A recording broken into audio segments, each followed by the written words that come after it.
Good morning, students. We are reading chapter 9, Caring for the Environment, and today we will read about the effects of soil pollution. कि soil pollution जो बढ़ रहा है उसके क्या क्या effects पड़ते हैं. Effects on health of humans. First of all, we will read about the effect on health of human being. Crops and plants grown on polluted soil. जो पोल्यूटेड सॉइल पे फसलें या फिर पौधे उगाए जाते हैं, क्या होता है, उन्हें observe much of pollution and then pass these to over consume them. ये फसलें, ये पौधे क्या ऑब्जर्व कर लेते हैं, pollution, then pass these to whoever consume them. जो भी इसे खाता है उस पर असर पड़ता है पोल्यूशन, सॉइल पोल्यूशन का. Long term exposure to such soil can affect the genetic makeup of the body. जब हम लंबा समय यही फसलें खाएंगे, यही पेड़ पौधों को मतलब जो भी मटेरियल इनसे मिलता है जब हम खाएंगे, तो क्या होगा, जो हमारा genes makeup of the body है उस पर अफेक्ट पड़ेगा, कॉजिंग इलनेस, बीमारियां बढ़ेंगी, ऑल्सो फूड पॉइजनिंग, और फूड पॉइजनिंग के भी चांसेस बढ़ेंगे. The soil pollution can even lead to widespread famine if the plants are unable to grow in it. क्या होगा अगर ऐसे ही सॉइल पोल्यूशन बढ़ता रहा तो क्या हो जाएगा, फूड की शॉर्टेज हो जाएगी. क्यों जब जो प्लांट्स हैं वो अनेबल हो जाएंगे ग्रो पोल्यूटेड ऑयल में सॉइल में ग्रो होने पे, तो जो भोजन है उसकी कमी आ जाएगी. Effect on growth of plants. Second effect है ऑन ग्रोथ ऑफ प्लांट्स, के पौधों की ग्रोथ पे भी अफेक्ट पड़ता है. Most plants are unable to thrive when the composition of the soil changes. क्या होता है, जो ज़्यादातर प्लांट्स हैं वो अनेबल हो जाते हैं टू ग्रो वेल, अच्छे से ग्रो होने में. जब क्या हो जाता है, जब जो सॉइल है उसकी कंपोजिशन है जो वो चेंज हो जाती है.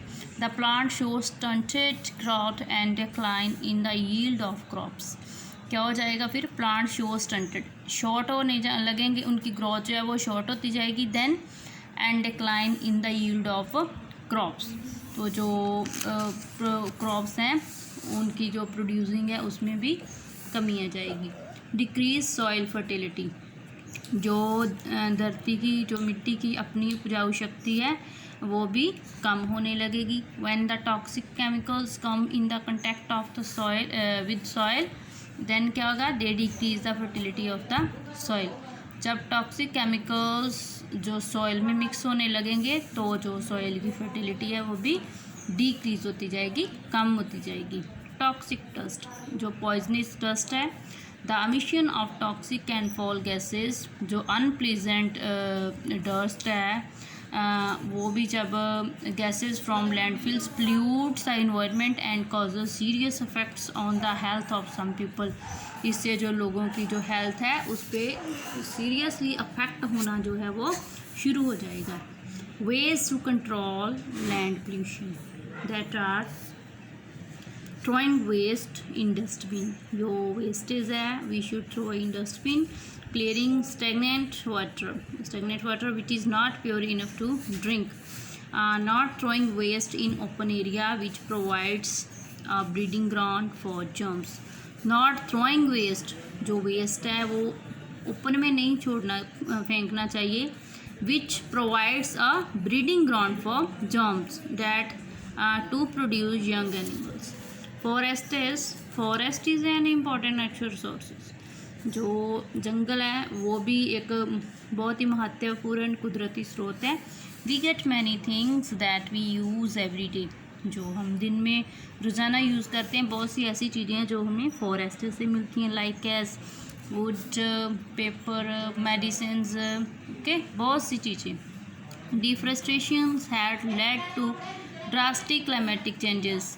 जो लगातार रिमूवल ऑफ ट्रीज़ हो रहा है, दरख्तों को, पेड़ों को काट रहे हैं, उससे क्या हो रहा है, ड्रास्टिक क्लाइमेटिक चेंजेस. सडनली जो क्लाइमेट है उसमें चेंजेस आ रही हैं.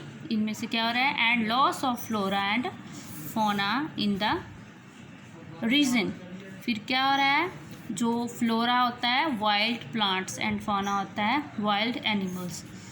उनमें क्या हो रहा है, चेंजेस एंड लॉस हो रहा है वाइल्ड प्लांट्स को एंड वाइल्ड एनिमल्स को। विदाउट प्लांट्स, बिना ट्रीज़ के, जब ट्रीज़ कम होते जाएंगे तो क्या होगा, the carbon dioxide content of the air increases, carbon dioxide की मात्रा जो बढ़ जाएगी वह एनवायरनमेंट में, and makes the air impure. We should plant more trees than we cut down.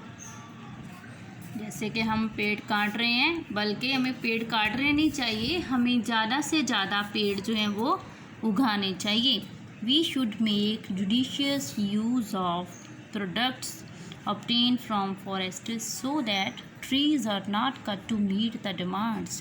जैसे कि लोगों की डिमांड्स बढ़ रही हैं, जो वुड से मटेरियल तैयार होता है, वुड्स तो हमें फॉरेस्ट से ही मिलेंगी, तो हमें उन्हें गुड जजमेंट के साथ वो जो मटेरियल है फॉरेस्ट से मिलता है, जो तैयार होता है, उसे गुड जजमेंट के साथ यूज़ करना चाहिए, ताकि जो दरख्त काटने की डिमांड्स हैं वो कम हो जाए। We should make proper use of paper, which is one of the products obtained from forests। We all know that paper makes from wood that comes from forests.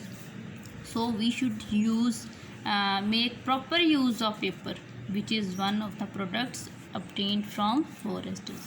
Paper जो है वो भी जंगलों में से ही मिलता है, हमें जो लकड़ी है उससे ही बनता है। सो दैट हमें जो पेपर्स हैं स्टूडेंट्स को उन्हें भी मिस यूज़ नहीं करना चाहिए, ज़्यादा से ज़्यादा गुड वे से जो पेपर और पेंसिल्स का यूज़ करना चाहिए। Thanks students, have a nice day.